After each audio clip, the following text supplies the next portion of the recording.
ခမည်းတော်သားတော်တန်ရှင်းတော်ဝိညာဉ်တော်ဤနာမတော်မြတ်၌အာမင်ဆုတောင်းကြစို့ဟောပြသခင်တပတ်တာဤပထမဆုံးနေ့ကိုကိုရောရှင်ဤကျေးဇူးတော်ကိုရောရှင်အားချီးမွမ်းခြင်းနှင့်အတူတပည့်တော်တို့အားရှင်သန်ခွင့်ပေးသည့်အတွက်ကိုရောရှင်အားကျေးဇူးတင်ပါသည်ဤနေ့ကိုရောရှင်၏သားတော်တပည့်တော်တို့၏ကယ်တင်ရှင်ယေရှုခရစ်တုသခင်မကောင်းမှုမှ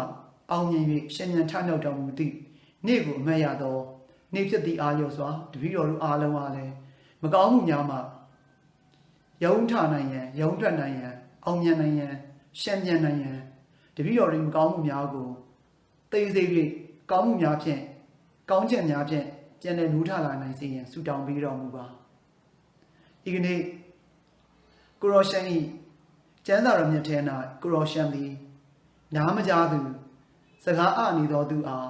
နားကြားလာအောင်စကားပြောတတ်အောင်ကိုရောကုသပေးခဲ့သည်နည်းတူတပည့်တော်တို့၏အတိအာယုံများအကြားအာယုံများနောက်ကောင်းသောအရာများကိုနားထောင်တတ်သောဤအကြားအာယုံများမဲ့နေခြင်းအတွက်ကိုရောရှင်၏နှုတ်တော်ထက်တရားစကားအဖြစ်ပွင့်စေတော်မူပါတပည့်တော်တို့မိမိတို့၏နှုတ်ရှာကိုအသုံးပြုပြီးကောင်းသောစကားများကို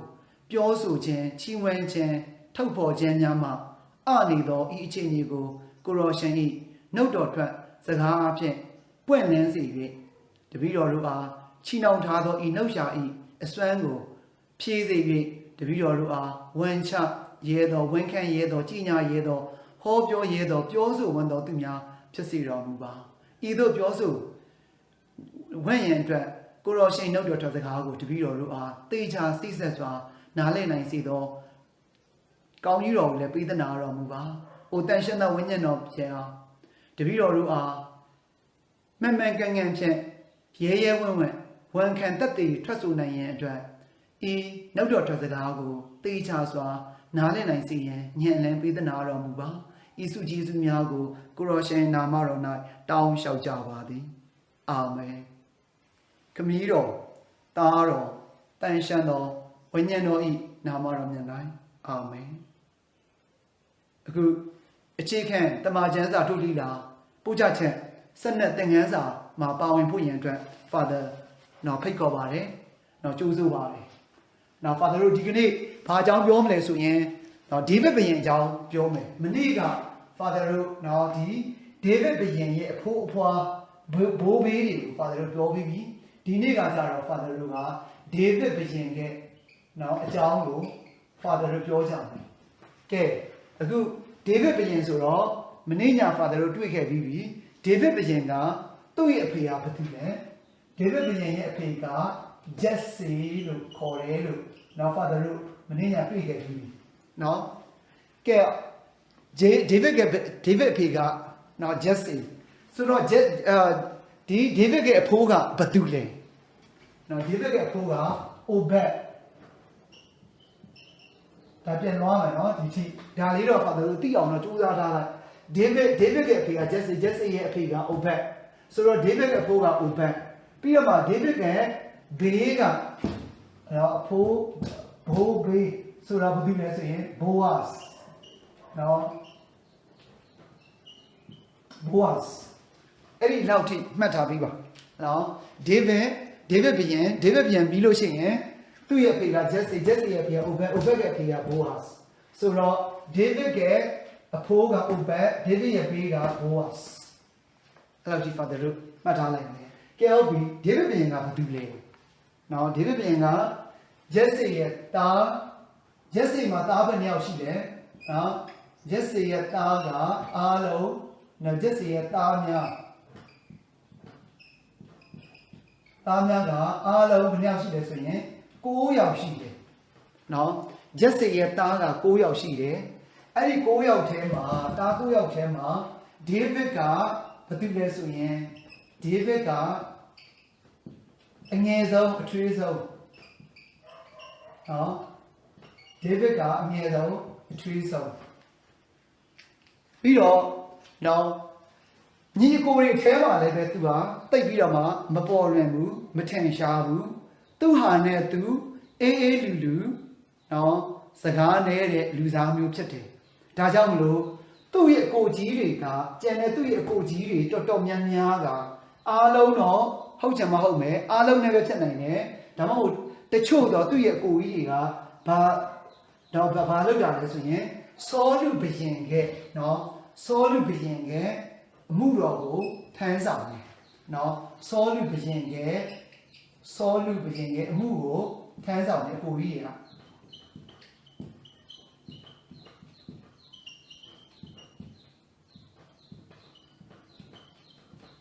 နော်အမှုထမ်းစောလူဘယင်ကအမှုထမ်းတယ်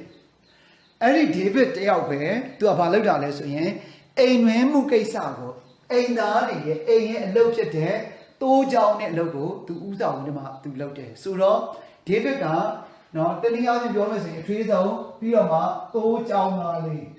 နော်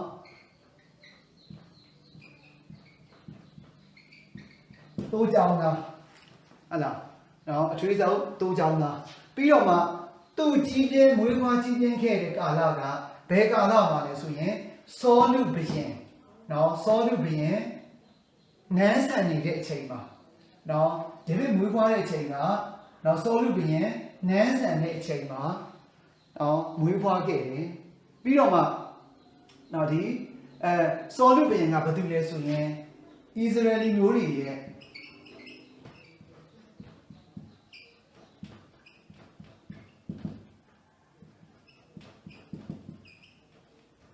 ပထမဦးဆုံး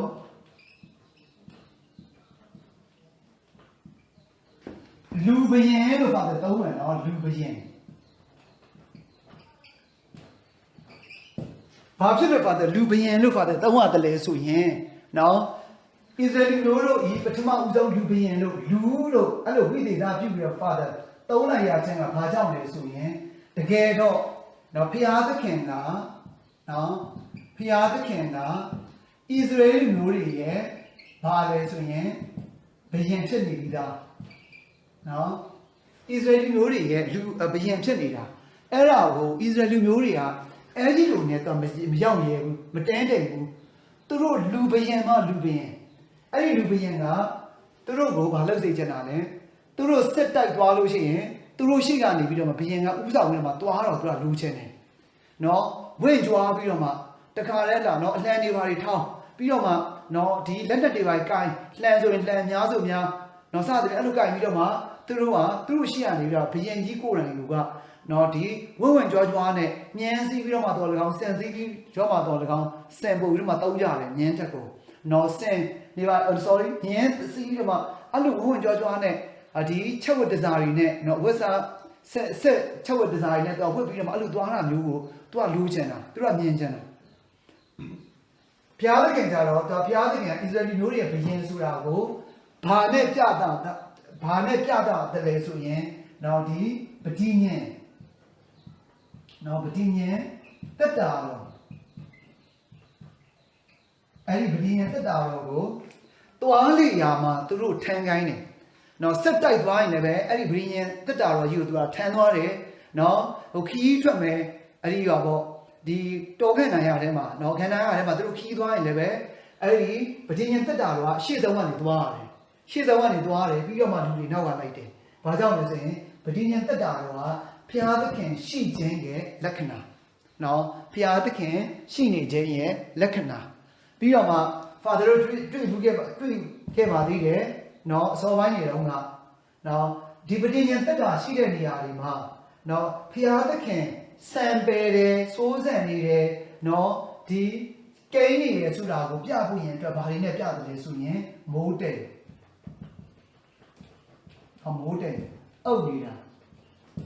နော်မိုးတယ်အုပ်နေတာအဲ့ဒီတဲတော်ရှိတယ်အဲ့တဲတော်ထဲမှာနော်အဲ့ဒီမိုးအဲ့တိန်တော်တွေဟာအုပ်နေတယ်ဆိုရင်ဒါဘုရားသခင်ဒီပဋိညာဉ်တက်တာတော်ထဲမှာရှိနေတယ်နော်စံပယ်နေတယ်လို့သူတို့ကအဲ့လိုယုံကြည်တယ်ဒါကြောင့်မလို့ဒီတိန်တော်ကြီးက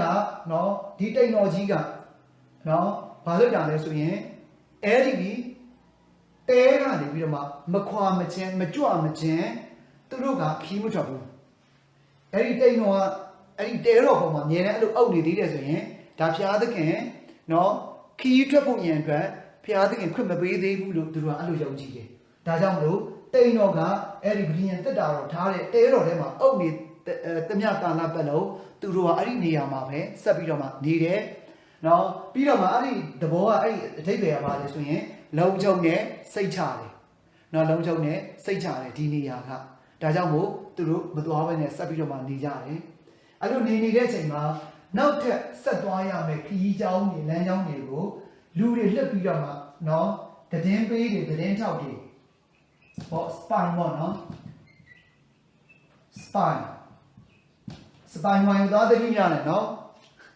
spy တွေကိုလှက်ပြီးတော့မှသွားစုံနေနေဘယ်လန်းတွေသွားကောင်းလဲဘယ်လန်းကြောင့်မပို့နီးတယ်လဲဘယ်လန်းကြောင့်မပို့လို့မှလုံကြုံတယ်လဲပို့အနေရရှိတယ်လဲဆိုတာတွေကိုအကုန်လုံးလည်းလိလာတိုင်းနဲ့သူတို့စခန်းချနေတဲ့အချိန်မှာအဲ့လိုစခန်းချပြီးတော့မှနောက်တေးချလေးတထင်းရလာတော့မှပဲ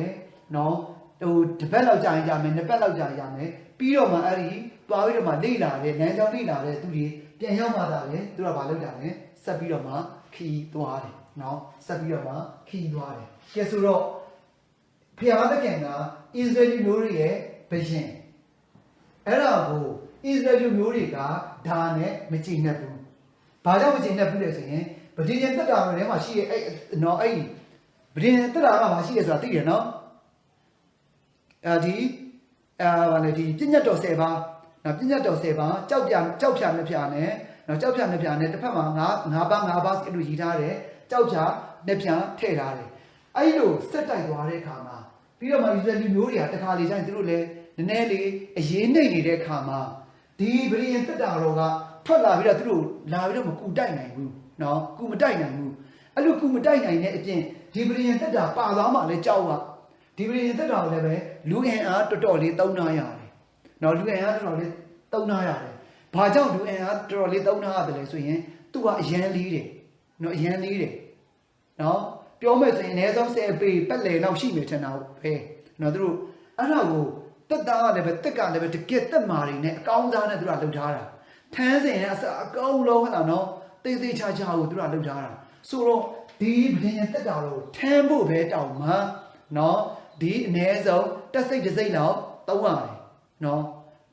တက်စိတ်တစ်စိတ်လောက်သုံးရတယ်ဆိုတော့သူတို့တွေရေးနေနေတဲ့အခါမှာဒီလူဒီတက်တာတော့မပါဘူးရေကာကွယ်နေရတာနဲ့ဟိုဘက်ကိုရန်သူကိုပြစ်ဖို့အတွက်ကသူတို့မှာအာယုံတွေကဘာဖြစ်သွားတာလဲထွေသွားရတယ်ဝေသွားရတယ်ဒါတွေကြောင့်မလို့သူတို့အနေနဲ့ဒီလိုမျိုးဖြစ်စေချင်ဘူးသူတို့ကပါအဲ့လိုအရေးကြုံလာတဲ့အခါမှာသူတို့နဲ့ဝင်တိုက်ပေးနိုင်တဲ့နော်ကူတိုက်ပေးနိုင်တဲ့သူ့ကိုလိုချင်တာဒါကြောင့်မို့လူဘယင်ကိုသူတို့ကလိုချင်တာနော်လူဘယင်ကိုလိုချင်တာနော်နောက်လူဘယင်ကိုဘာကြောင့်သူကလိုချင်တာလဲအခမ်းအနားတွေရှိတယ်အဲ့လိုဘာသာရေးအခမ်းအနားတွေပါတယ်ဓမ္မဘုံတွေပဲနော်ဒီလူမှုရေးအခမ်းအနားတွေပါရှိတယ်ဥပမာဆိုနော်ဒီနှစ်သက်ကူးချိန်ပြီးတော့မှသူတို့ရဲ့နော်ဒီပါစကာပွဲတို့ပါတော့အဲ့လိုဘာသာရေးပွဲနေဘာလို့ကြတော့ဖျားသခင်ဆိုတာကိုသူတို့ကနော်ဘာလို့ကြလဲဆိုရင်သူတွေ့ချင်မြင်ချင်တယ်နော်ဆိုတော့ဘယင်ကိုသူတို့အစီရှိစေချင်တယ်အဲ့ဒီမှာအခုရတော့အဲ့ဒီဘယင်နေရာမှာဘယင်ရဲ့ຢာကပလင်မှာအဲ့ဒီဗိမာန်တော်ကြီးပဲသူကတင်ထားလိုက်တယ်ပြီးရောဟုတ်လားနော်လူမရှိဘူးအဲ့ဒါနေဒီလိုမျိုးတွေမှာတခြားလူမျိုးတွေဘာသာခြားတွေလာကြည့်တဲ့အခါမှာဟာမင်းတို့ဘာကြီးလဲဘာညာနဲ့အဲ့လိုမေးတာကိုမင်းတို့လူဘယင်မရှိဘူးနော်ဘာညာနဲ့ပြောတော့သူကမလိုချင်ဘူးမလိုချင်တဲ့အခါကျတော့လူဘယင်ကိုမရမကသူတို့ကဘာလုပ်တာလဲတောင်းဆိုတယ်အဲ့လိုလူဘယင်ကိုတောင်းဆိုတဲ့အခါမှာဖျားသခင်ကစိတ်မကောင်းဘူးနော်ဖျားသခင်ကစိတ်မကောင်းဘူးဖျားသခင်ကဘာပြောတာလဲဆိုရင်အခုတော့ဖြင့်ငါ့ကိုပြစ်ပယ်ပြီဖျားသခင်စီအဲ့ဒီအကြောင်းမတင်လျှောက်ခင်မှာ prophet စာမူရယ်ကဘာလုပ်တာလဲသူကိုယ်တိုင်စိတ်မကောင်းဘူးဘာကြောင့်လဲဖျားသခင်ကိုဒီလူတွေပြစ်ပယ်ပြီလို့နော်ဖျားသခင်ကိုဒီလူတွေပြစ်မှားပြီလို့သူစိတ်ထဲမှာသူခံစားနေပြီးသားဒါပေမဲ့ဒီလူတွေကနော်မရဘူးစာမူရယ်ကပြောလိုက်တယ်မဟုတ်ဘူးလေမင်းတို့မှာဖျားရှိနေပြီဘာလို့သေးလို့တော့ဖျားကအားလုံးစုံကိုတတ်နိုင်တယ်နော်ဖျားသခင်အားလုံးစုံကိုတတ်နိုင်တယ်နော်ဆိုပြီးတော့မှအဲ့လိုပြောလိုက်တယ်မဟုတ်ဘူးငါတို့လူဘယင်ပဲပေးနော်လူဘယင်ပဲပေးဆိုပြီးတော့မှအဲ့လိုအရန်တောင်းဆိုတဲ့အခါမှာစာမူရယ်လည်းပဲမလွန်ဆန်နိုင်တဲ့အခါကျတော့ဖျားသခင်ကိုသွားပြီးတော့မှနားဖောက်လိုက်တယ်ရှောက်တင်လိုက်တယ်နော်ရှောက်တင်လိုက်တဲ့အခါမှာဖျားသခင်ကစာမူရယ်ကိုပြောလိုက်တယ်မင်းဝမ်းနေမနေနဲ့မင်းကို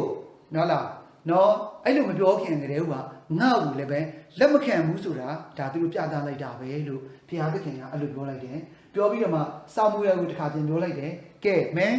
အဲ့ဒီဣသရေလမျိုးတွေသွားပြောလိုက်အခုသူတို့လူပရင်ကိုတောင်းတယ်ငါပေးမယ်နော်လူပရင်ကပေးမယ်ပေးတယ်အဲ့ဒီလူပရင်ကသူတို့ဘာလုပ်မှာလဲသူတို့ရဲ့အားကို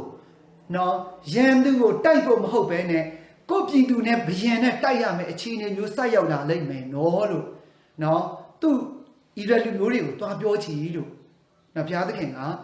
prophet စာမူအေကနေတဆင့်သွားပြောခိုင်းလိုက်တယ်နော်သူတို့ရဲ့နော်တားတွေကိုကြတော့ဘာလုပ်မှာလဲသူ့ရဲ့ကျွန်းလို့နော်ဒီစစ်မှုထမ်းမှုဘာလို့အကုန်လုံးသူသုံးလိုက်မယ်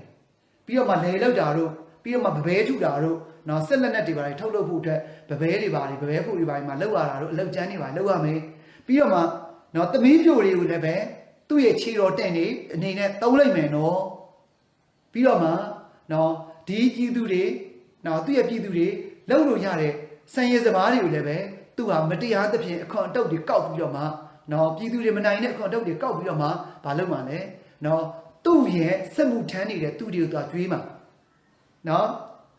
ကြားရနော်အခုလက်ရှိ father မြန်မာနိုင်ငံမှာဖြစ်နေတဲ့ကိစ္စနဲ့နော်အဲ့ဒီစောလူဘယံအောက်ချုပ်တုံးကမင်းလောက်တုံးကဖြစ်ခဲ့တဲ့ကိစ္စကတစ်ထပ်တည်းကြာနေတယ်နော်တစ်ထပ်တည်းကြာနေတယ်နော်နောက်ဆုံးကြတော့အဲ့ဒီဣသရေလလူတွေကဘာလုပ်ကြလဲရတယ်ကိစ္စမရှိပေးတာပေးလူဘယံရရင်တော်ပြီဖြစ်လာသမျှအကြောင်းကျွန်တော်တို့ပဲခံမယ်လို့အဲ့လိုပြောလိုက်တယ်မတူတဲ့အကြောင်းကဣသရေလမျိုးတွေဘုရားသခင်ကနော်လူဘယံလိုချင်တယ်ဆိုရင်ပေးမယ်ဒါပေမဲ့ဒီလိုနောက်ဆက်တွဲတွေလာလိမ့်မယ်နော်လို့ဘုရားသခင်ကသူတို့ကြိုပြီးတော့မှပြောထားပြီးသား father တို့နော်ပြည်သူတွေကြတော့နော် father ပြည်သူတွေကြတော့အခုလက်ရှိအာဏာသိမ်းထားတဲ့သူတွေဘယ်လိုဖြစ်လာလိမ့်မယ်ဆိုတာ father ကမသိပြီးတော့မှဒါလူတွေတင်လိုက်တာလည်းမဟုတ်ဘူးနော်အတင်းကြီးယူလိုက်တာယူလိုက်ပြီးတော့မှကိုကဘာဖြစ်တာလဲပြည်သူတွေစီကနေအကုန်လုံးရသမျှအကုန်လိုက်လူခိုးလို့ခိုးဓမြတိုက်လို့တိုက်နေလုံနေတာနော်ပြီးတော့မှနောက်ဆုံးတခြားရန်သူတွေကိုနော်တခြားရန်သူတွေကိုတိုက်ဖို့မဟုတ်ဘဲနဲ့ကိုပြည်သူကိုပြန်တိုက်နေတာကိုပြည်သူကိုပြန်တိုက်နေရတာအဲ့ဒါကြောင့်မလို့နော် PDF ဆိုတဲ့ဒီအကြောင်းအရာကအခုမှ father တို့စကားလုံးကတော့ PDF ဆိုတဲ့စကားလုံးကအခုမှပေါ်လာပြီမဲ့အဲ့ဒီအခုမှမွေးဖွားလာပြီမဲ့နော်ဒီလိုအခြေအနေမျိုးကဟိုးလွန်ခဲ့တဲ့နှစ်ပေါင်းထောင်ချီကတည်းကဓမ္မဟောင်းခေတ်ကာလမှာဒေးဗစ်ဘုရင်ခေတ်တုန်းကနော်ဖြစ်ခဲ့ပြီးပြီစောလူဘုရင်အုပ်ချုပ်တဲ့အချိန်မှာနော်စောလူဘုရင်အုပ်ချုပ်တဲ့အချိန်မှာဒေးဗစ်ဘုရင်ကနော်ဒေးဗစ်ဘုရင်ကိုဘာလုပ်တာလဲဆိုရင်နော်သူ့ရဲ့နန်းတော်မှာအခစားဝင်ဖို့ခေါ်လိုက်တယ်အမှုထမ်းဖို့ခေါ်လိုက်တယ်ခေါ်ပြီးတော့မှဒေးဗစ်ဘုရင်က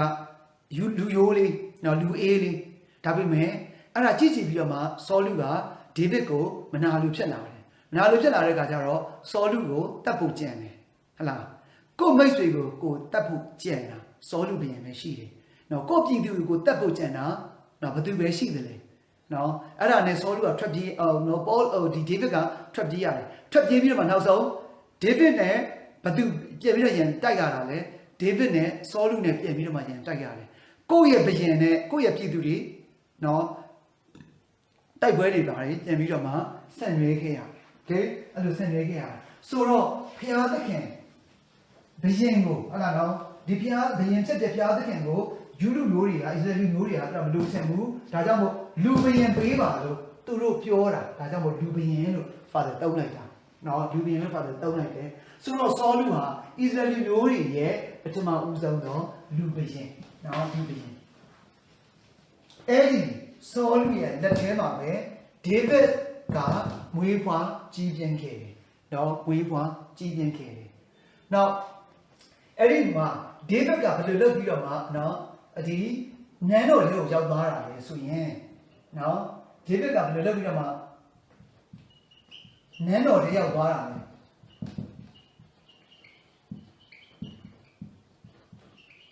ဘယ်လိုရောက်သွားတယ်လဲဆိုရင်နော်ဘယ်လိုရောက်သွားတယ်လဲဆိုရင်တက်ပထမတစ်ချက်ကဘာလဲဆိုရင်ဒီစောလူဘုရင်က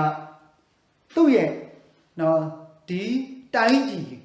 အန်ဒီယကြီးတစ်ခုနဲ့သူကရင်ဆိုင်နေရတယ်အဲ့ဒါပါလေဆိုရင်ဖိလစ်စတင်းလူမျိုးတွေနော်ဖိလစ်စတင်းလူမျိုးတွေဒီလူမျိုးတွေကနော်ဒီလူမျိုးတွေကတိုက်ရင်ခတ်ရင်မှာအရန်ကိုကောင်းတယ်ဘာကြောင့်ကောင်းတယ်လဲဆိုရင်သူတို့ကရေကြီးရာမျက်နှုရာအဲ့လိုရွှေ့ပြားပြီးတော့မှပြောင်းရွှေ့နေထိုင်တဲ့လူမျိုးစုတွေ အဲ့လိုရွှေ့လာပြီးတော့ပြောင်းရွှေ့နေထိုင်တဲ့အခါမှာနော်တွိုင်းနေဒီမှာသူတို့က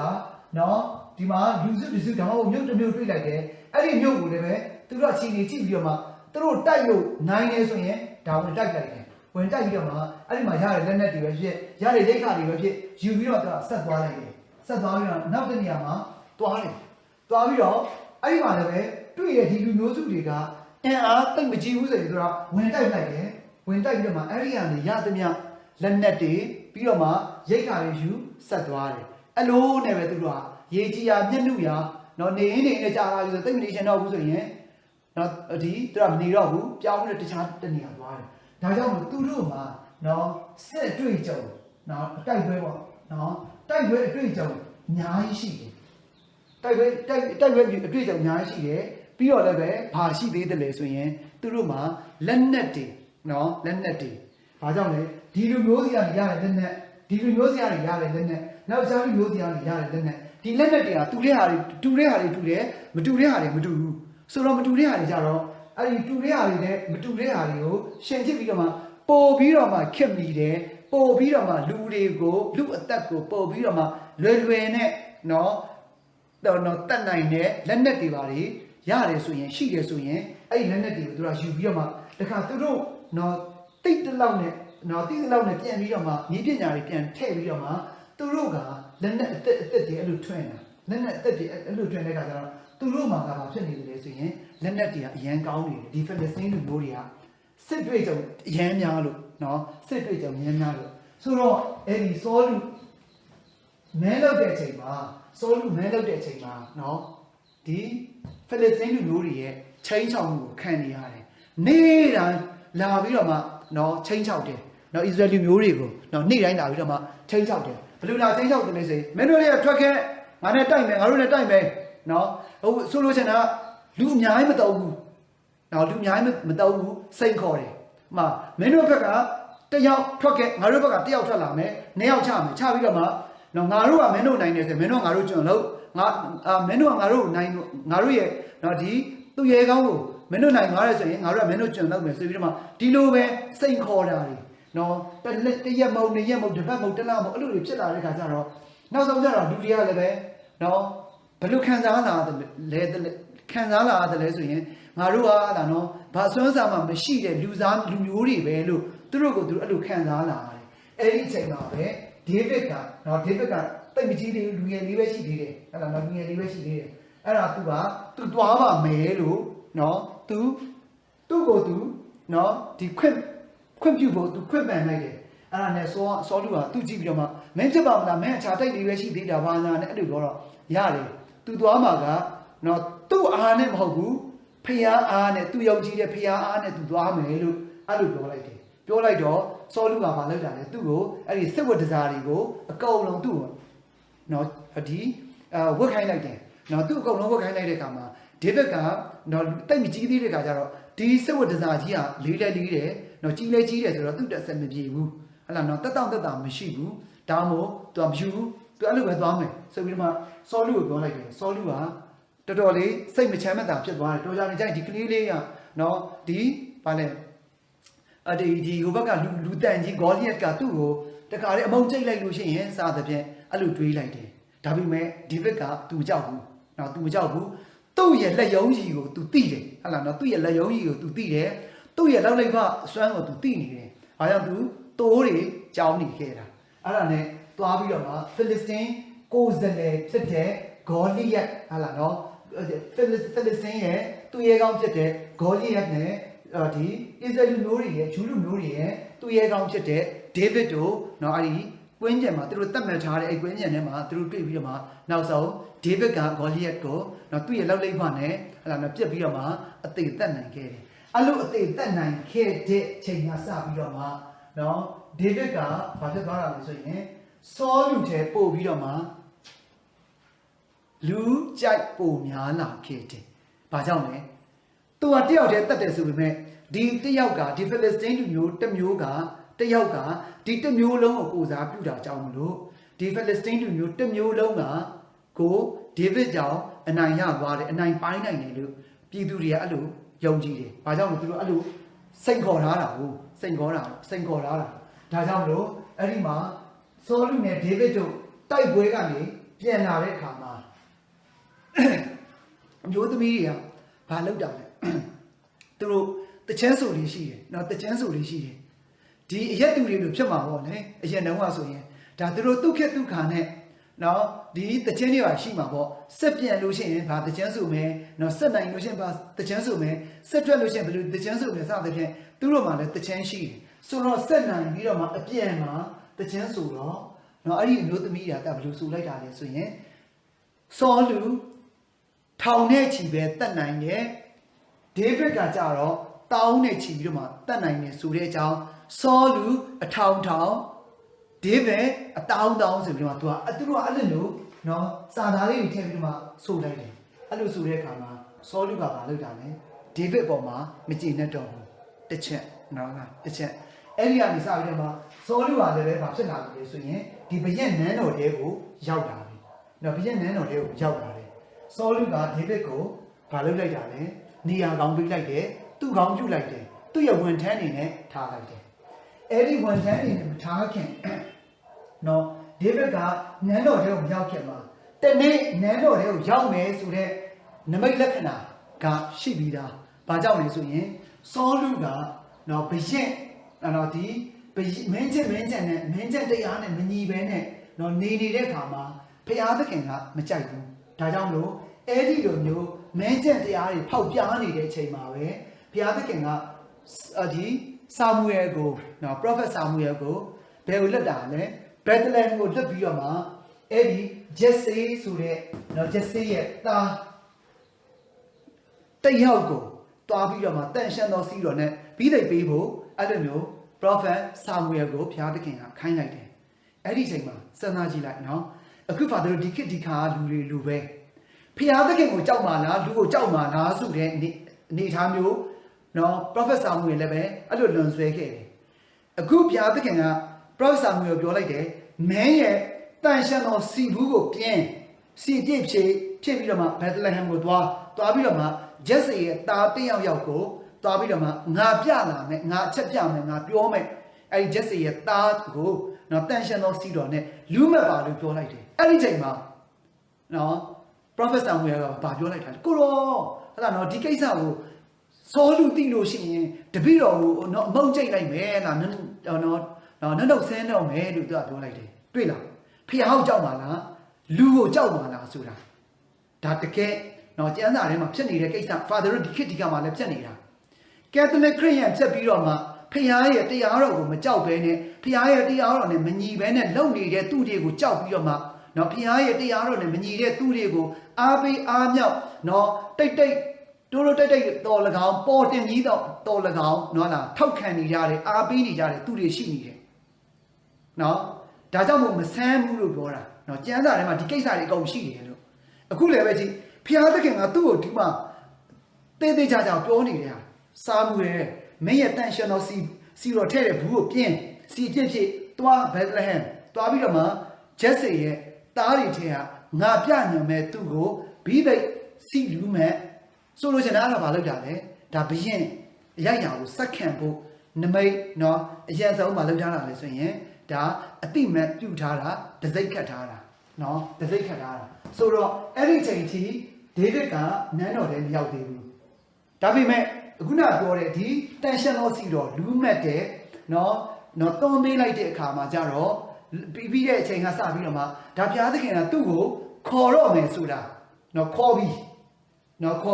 ဒါပေမဲ့နော်ဗိမာန်တော်ထဲကိုရောက်လာဖို့ရင်အကြောင်းရင်းတွေအကြောင်းတရားလေးတွေဒါရှိမယ်အဲ့လိုအရင်ဆုံး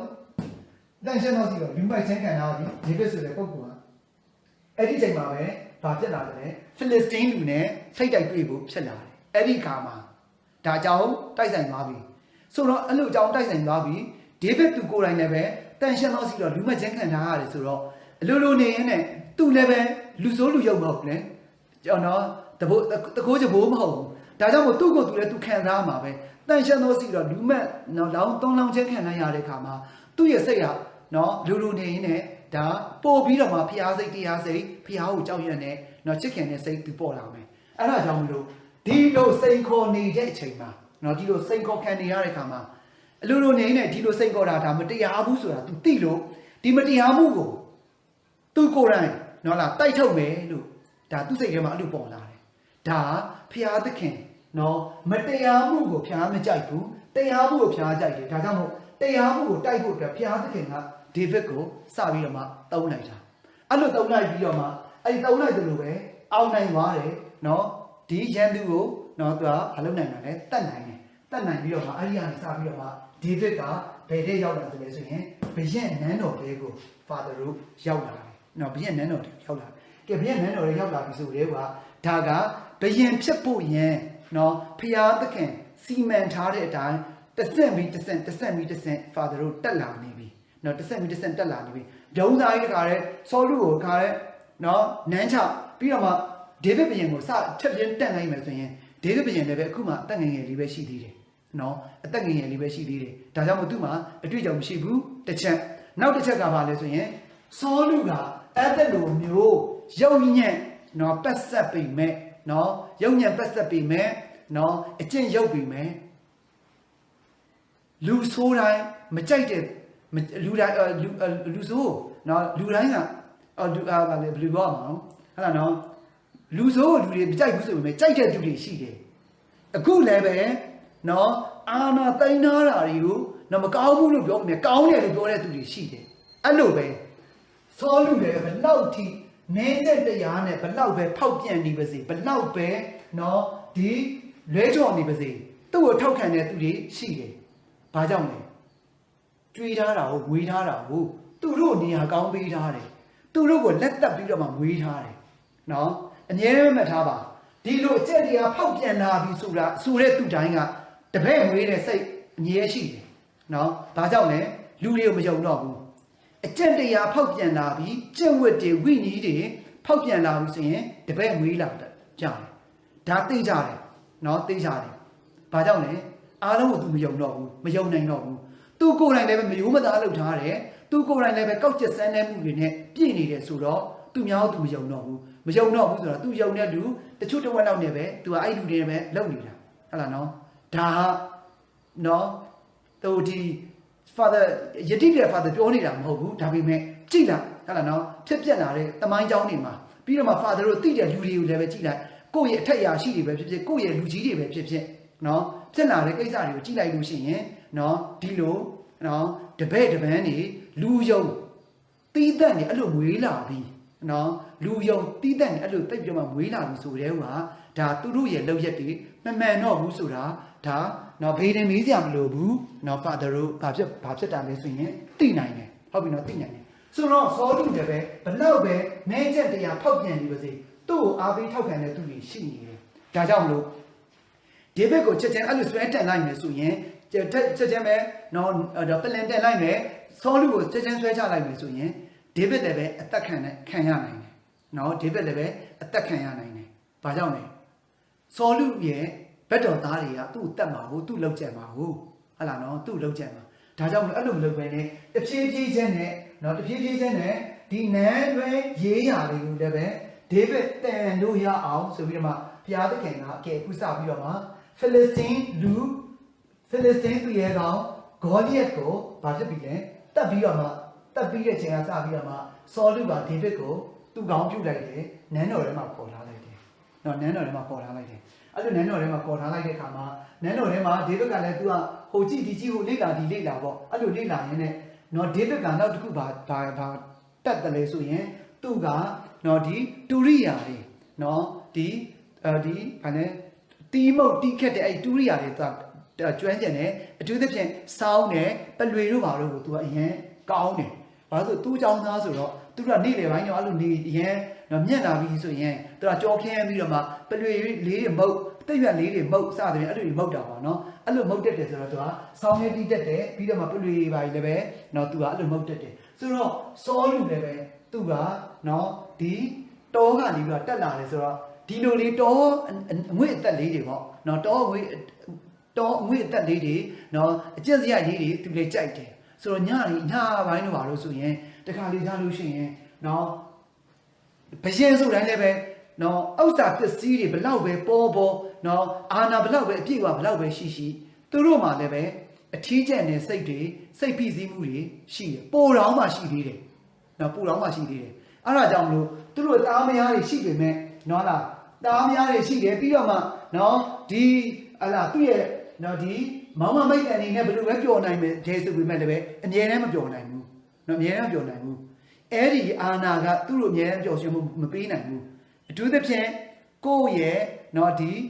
ီအာနာကိုတိတ်တိတ်ချာချာမတုံးလို့ရှင်ပူဆိုအဲ့ဒီအာနာကကိုယ့်ကိုပြန်ပြီးတော့မှ၆လန့်တယ်ကိုယ့်ကိုပြန်ပြီးတော့မှထိတ်လန့်စေတဲ့အရာတွေဖြစ်တယ်နော်လားကိုယ့်ကိုထိတ်လန့်စေတဲ့အရာတွေဖြစ်တယ်ဒါမို့တခါလေကျရင်စောလူကလည်းပဲတခါလေမဟုတ်စောလူကတော့နော်လားစိတ်ဖိစီးမှုတွေအများကြီးရှိနေတယ်ဟုတ်လားနော်ဟိုစိတ်ဖိစီးမှုတွေအများကြီးရှိနေတယ်အဲ့လိုရှိနေတဲ့အခါတွေမျိုးမှာဆိုရင်သူကစိတ်မကြည်လင်တဲ့အခါမျိုးတွေမှာဘာလုပ်တာလဲညပိုင်းတွေဆိုရင်နော်ဒေးဗစ်ဘုရင်ကိုနော်ဆောင်းနေပါတီးခိုင်းတယ်နော်ပလွေရိုင်ပုတ်ခိုင်းတယ်စသဖြင့်အဲ့လိုလေးတွေပေါ့နော်တော့အငွေ့အနက်အသက်လေးတွေနော်အငွေ့အသက်လေးတွေသူကပြန်ပြီးတော့အဲ့လိုရချင်းအပြင်စိတ်ထဲမှာသူပျော်တာပေါ့နော်သူ့ရဲ့ကလေးဘွားလေးတွေပြန်တွေးပြီးတော့မှဟာကလေးဘွားတော့ငါအဲ့လိုလေးငါလည်းပဲအဲ့လိုပဲနော်ဟိုဒီပလွေလေးတွေမဟုတ်ပြီးတော့မှအေးလူနေခဲ့တာကအခုကြမှာဟလာတကယ်ဝန်ထုတ်ကြီးကိုထမ်းထားတယ်လို့ပဲဆိုတာအခုမှဝန်ထုတ်ကြီးလို့သူကပြောတာပဲအဲ့မတိုင်ခင်တော့ကျတော့ယူမယ်တကယ်သူလောက်ခဲ့ပြီးတော့မှအဲ့နော်တကယ်ဒုက္ခအကြုံတဲ့ခါကြမှာပဲဟာမယူချင်တော့ဘူးဆိုပြီးတော့မှဒါမရဘူးတာဝန်ယူမှုတာဝန်ခံမှုဆိုတာတော့ဒါရှိရမယ်သူယူမယ်လို့အဲ့လောက်ကြီးတကယ်လုပ်နေမှာတော့ဖြင့်အခုပေးလိုက်တော့ယူတော့ဟုတ်လားနော်အဲ့လိုဒေးဗစ်ကနော်ဒီတူရိယာကျွမ်းကျင်တဲ့ခါကျသူတူရိယာတွေအဲ့လိုတီးပေးတယ်နော်ညပိုင်းတော့ပါလို့ဆိုရင်အဲ့လိုတီးနေတဲ့အချိန်မှာတောင်းမှစဉ်းစားကြည့်လိုက်နော်မနာလိုဝန်တိုတဲ့စိတ်ကဘယ်လောက်ထိကြောက်စရာကောင်းတယ်လဲဆိုရင်အခုနောက်တော့တစ်ခါဂေါလိဒီဖိလစ်တင်းသူ့ရဲ့ကောင်ဂေါလိယက်ကိုတက်ပြီးတော့မှပူနေလေးပဲတက်ပြီးတော့မှပြန်လာတာပူနေလေးပဲအောင်မြင်မှုကိုရခဲ့ပြီးတဲ့ဟာကိုပြန်ပြီးတော့ဟိုကနေလူတက်ခွင့်ကနေပြန်လာပြီးဘာမှမကြာလိုက်ဘူးနော်နေပြီးတော့လဲရောက်တော့ဒီကမျိုးသမီးတွေကဒေးဗစ်နော်စောလူအထောင်ဒေးဗစ်တောင်းလို့အဲ့လိုလေတချမ်းဆူလိုက်တာပေါ့စောလူဘုရင်ကအိုကြီးအိုမနဲ့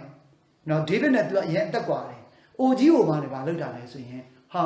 နော်ပြည်သူတွေကဒေးဗစ်ကိုအရင်သဘောကျသွားပြီဒီကောက်ရဲ့လက်ယုံကြီးကိုဟလာနော်ဒီနေ့တွေ့လိုက်လို့နော်သူတို့တွေအရင်သဘောကျနေပြီငါနေရာနာလူတော့မယ်ဆိုပြီးတော့မှအဲ့ဒီကလေးကတန်ကောက်ဆွဲနေပြီနော်အဲ့ဒီကလေးကတန်ကောက်ဆွဲနေပြီ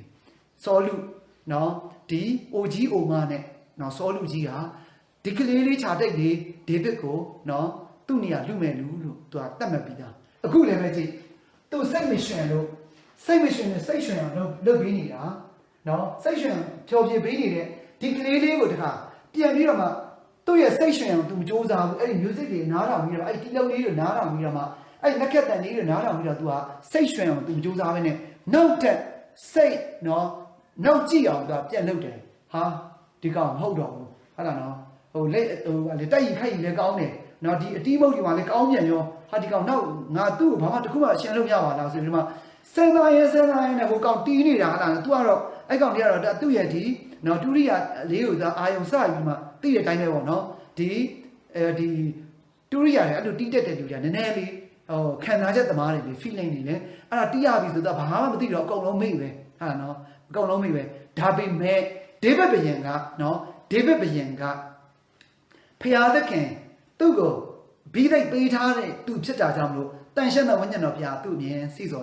်တယ်တတိနဲ့နေတတိနဲ့သွားတတိနဲ့စားတတိနဲ့အိတ်ဟလာနော်တတိကိုသူဘယ်တော့မှမပြတ်ဘူးပညာရှိတတိပြတ်ခဲတယ်ဆိုတာဒေးဗစ်ဘုရင်ပဲဟလာဒေးဗစ်ဘုရင်ပဲသူဘလောက်ကြည့်ပဲဟလာနော်သူ့ရဲ့ဘုရင်ကိုသူပြောပြနေရပါမယ်သူ့ရဲ့ဘုရင်ကိုကြည့်လိုက်တော့လည်းပဲဟာနော်အရန်ကိုသဘောကျနေတယောင်ယောင်နဲ့မျက်နှာမှာတော့အရန်ကိုသဘောကျတယောင်ယောင်ပြနေပေမဲ့စိတ်ထဲကိုသူကသိနေတယ်နော်ဒီဘုရင်ကငါ့ကိုဘယ်ချိန်မှာဘယ်လိုအလက်တုံနေဆိုတော့ငါနော်သတိထားရမယ်ဆိုတော့အဲ့အတိကသူ့မှာရှိနေတဲ့ခါကျတော့အဲ့လိုနော်ဆောင်းကြီးတီးနေရင်တန်းနဲ့ကိုနော်စောလူကဘာလုပ်တာလဲဆိုသူ့ဘိန်းနားမှာထောင်ထားအဲ့လက်ကြီးကိုကင်ပြီးတော့မှနော်ဒေးဗစ်ကိုပြစ်လိုက်တာဒါမဲ့ဒေးဗစ်ကရှောင်ထွက်နိုင်လို့ပထမတစ်ချိန်နော်လွတ်သွားတယ်ဟလာနော်ဆိုလိုချင်တာကသူ့ကိုနော်ဘုရင်ကိုနော်ဒီစိတ်ကြည်လင်အောင်လှုပ်ပေးနေတဲ့အချိန်မှာတောင်မှဘုရင်ကသူ့ရဲ့စိတ်မကြည်မလင်ဖြစ်အောင်ကို့ဘာသာကိုဟာလားနော်ကို့ဘာသာကိုဖန်တီးနေတယ်ဆိုတာဘလောက်ထိမိုက်တယ်လဲလို့ဟာလားနော်မိုက်လိုက်တာငါသမီးရဲ့မဟုတ်ဘူးမိုက်လိုက်တာငါသားရဲ့လို့ပြောရမှာဟာလားနော် မိုက်လိုက်တာငါသမီးရဲ့မဟုတ်မိုက်လိုက်တာငါသားရဲ့အခုပြည်သူတွေဒီလောက်ထိနားလည်မှုပေးနေတာတောင်မှနော်ကိုယ့်ရဲ့အမားကိုဟုတ်လားနော်တတိရှိနဲ့နော်ပြန်ပြီးတော့မှအမှန်ပြန်ဖို့မကြိုးစားပဲနဲ့ဆက်ပြီးတော့မှနော်ဒီပိုးပလန်မျိုးမီးကိုဆက်ပြီးတော့မှတိုးနေတာဟုတ်လားနော်မီးတွေကိုထပ်ပြီးတော့မှတိုးနေတာနော်ဒါကြီးကမိုက်လိုက်တာတားရယ်ဆိုပြီးတော့မှပြောရမယ်စကားဟုတ်လားနော်ပြောရမယ်အချိန်ဆိုတော့နော်စောလည်းပဲဒေးဗစ်ကိုနော်တတ်ဖို့ကြိုးစားတယ်အဲ့လိုကြိုးစားရင်းကနေပြီးတော့မှနော်ကြိုးစားရင်းကနေတစ်ခါမဟုတ်သုံးခါမဟုတ်နောက်တစ်ချက်ကပါလေဆိုရင်ဒေးဗစ်ကနော်ဒေးဗစ်ကဖျားသခင်လေးကောက်ထားတဲ့နော်လူဖြစ်တယ်ဆိုတာကြောင့်မလို့ဘယ်တော့မှနော်ဖျားသခင်ရဲ့အစီမံကိန်းအကောင့်တွေမဖော်ဘဲနဲ့သူကမသိရဘူးဆိုတော့ယေရှုသခင်လို့ပေါ့နော်ယေရှုသခင်အမြဲတမ်းသူပြောတယ်နော်လူသားရဲ့အချိန်ကာလလို့နော်သူအမြဲတမ်းပြောလို့ရှိတယ်ဖျားသခင်ချိန်ချက်အချိန်မရောက်လို့ရှိရင်ဘလောက်ပဲအသက်အန္တရာယ်နဲ့ကြီးနီးနေပါစေဘယ်တော့မှမသိအောင်အခုလည်းပဲဆောလုကဒေးဗစ်ကိုဘလို့ပဲတတ်ဖို့ကြမ်းသူမအောင်ဘူးနော်မအောင်ဘူးအဲ့ဒီမှာမအောင်ရတဲ့အကြောင်းရင်းကဒေးဗစ်ကိုယ်တိုင်လည်းပဲတတိဝရိယရှိတာတခုတတိမပြတ်နော်ဉာဏ်ရှိနေတာတခုပြီးတော့မှလည်းဒေးဗစ်ရဲ့တငယ်ချင်းနောက်ဆောလုရဲ့သားနော်ဂျောနသန်နော်ဂျောနသန်ကလည်းပဲဘာလုပ်တာလဲဒေးဗစ်ကိုသူချစ်တယ်နော်ဒေးဗစ်ကိုသူချစ်တယ်ဆိုတော့ဆောလုကဒေးဗစ်ပေါ်မှာအသေးကျန်နေတယ်တတ်ဖို့ကျန်နေတယ်ဆိုတာလည်းပဲဂျောနသန်သိတယ်ပြီးတော့သူ့ဘေဒေးဗစ်ကိုတတ်ဖို့ကျန်နေတာမတရားဘူးဆိုတာလည်းသိတယ်တွေ့တယ်နော်ဒီမှာဒါလေးကလည်းဖာသာတို့အတွက်သင်ခန်းစာပဲမတရားဘူးဆိုတာသိလို့ရှိရင်ကိုယ့်ဘေဘက်ကိုလည်းမရက်တည်ဘူးဒါလေးတွေအဲ့လိုတတ်သိရှိပါ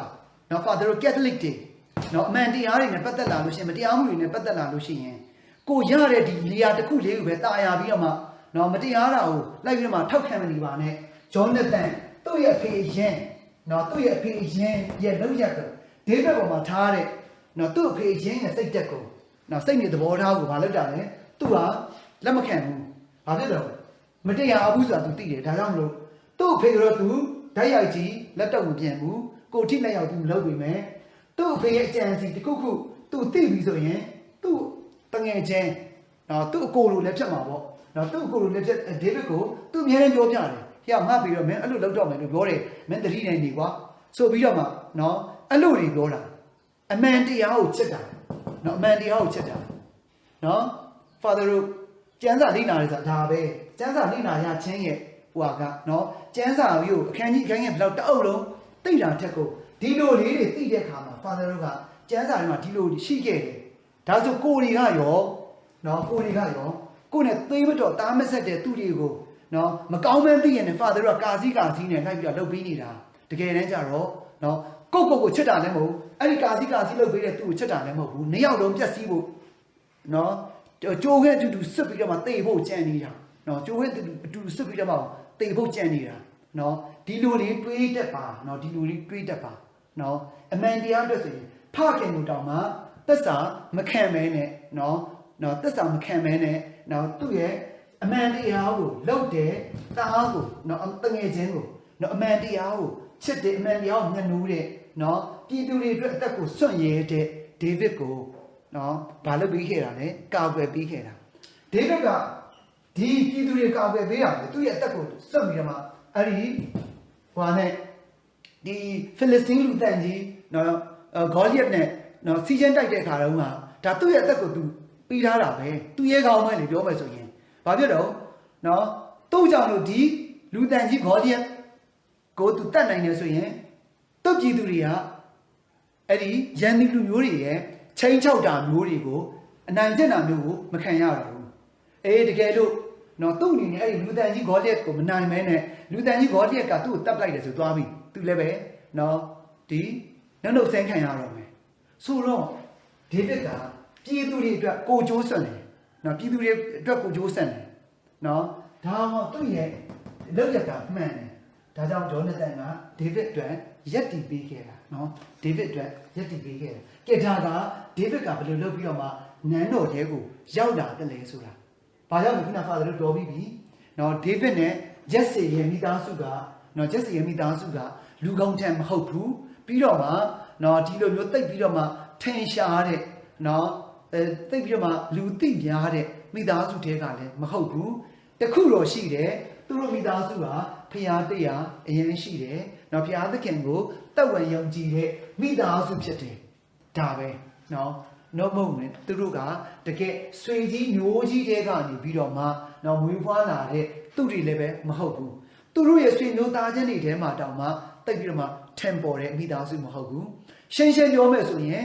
နော်စောလူရဲ့အမျိုးအနွယ်တွေကနေစံသက်လာတဲ့နော်အမျိုးလည်းမဟုတ်ဘူးဒါကြောင့်မို့ပြောမယ်ဆိုရင်ဘရင်အမျိုးမဟုတ်ခဲ့ဘူး Jesse ရဲ့အမျိုးကဘရင်အမျိုးမဟုတ်ဘူးရိုးရိုးတာမန်ဒါပေမဲ့ David ကြောင့်မလို့ဘာဖြစ်လာတယ်လဲနော်ဒီဘရင်မျိုးဆက်တစ်ဆက်ကိုသူတို့ကတီးထောင်နိုင်ခဲ့တယ်ဆိုတော့ David ကနန်းတော်ထဲကိုရောက်လာရတဲ့အကြောင်းရင်းကိုရှိရမယ်နော်ရှိရမယ်ရှိရတဲ့အကြောင်းရင်းကဘာလဲ Philistine လူတန်ကြီး Goliath ကိုသူကတတ်နိုင်ခဲ့လို့ဆောလုဘုရင်က David ကိုသူ့ကောင်းပြုတ်လိုက်တယ်နော်လားသူ့ကောင်းပြုတ်လိုက်တယ် Okay ဆိုတော့နော် David ကနော် Jesse ရဲ့တာ9ယောက်ထဲမှာအထွေးဆုံးပြီးတော့မှသူ့ရဲ့အလုပ်ကတိုးကြောင်းသားနော်တိုးကြောင်းသားလေးနောက်ပြီးတော့မှသူတို့ကဘယ်ရလဲဆိုရင်သူတို့စာတိကဘယ်ရလဲဆိုရင် Bethlehem နော် Bethlehem မြို့ကနော် Bethlehem မြို့ကနော်ဆိုတော့အဲ့ဒီ Bethlehem မြို့ကနော် Jerusalem နဲ့ Bethlehem မြို့ကနော် Jerusalem နဲ့ဘယ်လောက်ဝေးတယ်လဲဆိုရင်9 ကီလိုမီတာပဲဝေးတယ်Bethlehem မြို့က Jerusalem နဲ့ဘယ်နှစ်ကီလိုပဲဝေးတာလဲဆိုရင်9 ကီလိုမီတာပဲဝေးတယ်ဆိုတော့ကြည့်ဒီမှာနောက်ထပ် Father တို့ပြန်ကြည့်မယ်နော်မဲတော်နဲ့တန်ဆူစေတခင်ယေရှုမွေးဖွားတဲ့အချိန်တုန်းကနော်မဲတော်နဲ့တန်ဆူစေကနော်သူတို့ဗာလဲသူတို့ရဲ့ဘိုးဘေးတန်ဆူစေပေါ့နော်စိန်ဂျိုးဆက်ကဘိုးဘေးတွေနေတဲ့အမိမဲတော်လည်းပဲသူနီးတကောင်းတော့ဒီအနွယ်တွေရပဲဆိုတော့ဟာလားနော်ဒီ Bethlehem မြို့ကိုသူတို့ပြန်သွားတယ်နော်ပြန်သွားပြီးတော့မှအဲ့ဒီမှာဗာလောက်တာလဲဆိုရင်သူတို့ဒီ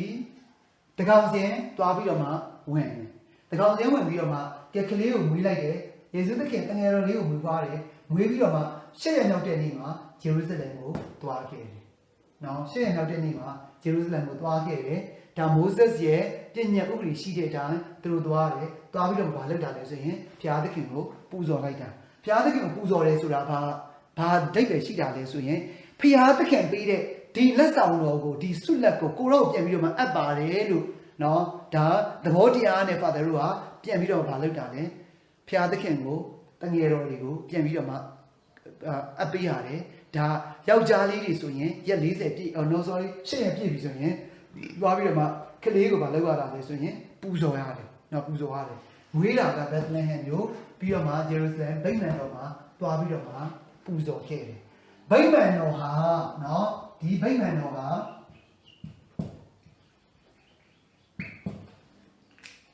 ဂျူးလူမျိုးအတွက်ပြီးတော့မှဂျူးဘာသာကိုနော်တောက်ဝင်ရောင်ကြည့်တဲ့သူဒီအားလုံးအတွက်ဒီဗိမာန်တော်ဟာ